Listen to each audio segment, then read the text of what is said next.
Бұл лекцияда экран оқырмандары мен мәтіндік сөйлеу құрылғыларының мүмкіндігі шектеулі адамдар үшін маңызы қарастырылды. Экран оқырмандары бұл компьютер мен мобильді құрылғылардағы мәтінді дауыстап оқитын бағдарламалар, олар көру қабілеті шектеулі адамдарға құрылғылармен жұмыс істеуге мүмкіндік береді.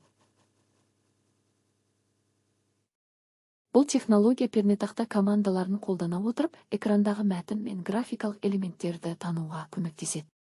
Мәтіндік сөйлеу құрылғылары TITS мәтінді дыбыстық сөйлеуге айналдырып, сөйлеу немесе көру қабілеті шектеулі адамдарға ақпаратты қабылдау мен жеткізуге жағдай жасайды.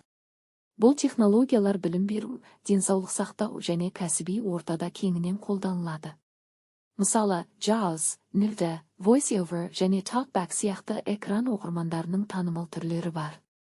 Сонымен қатар Google Text-to-Speech, Microsoft Azure Speech Services, Amazon Polly сияқты тіл жүйелері адамның табиғи дауысына жақын синтезделген сөйлеуді қамтамасыз етеді.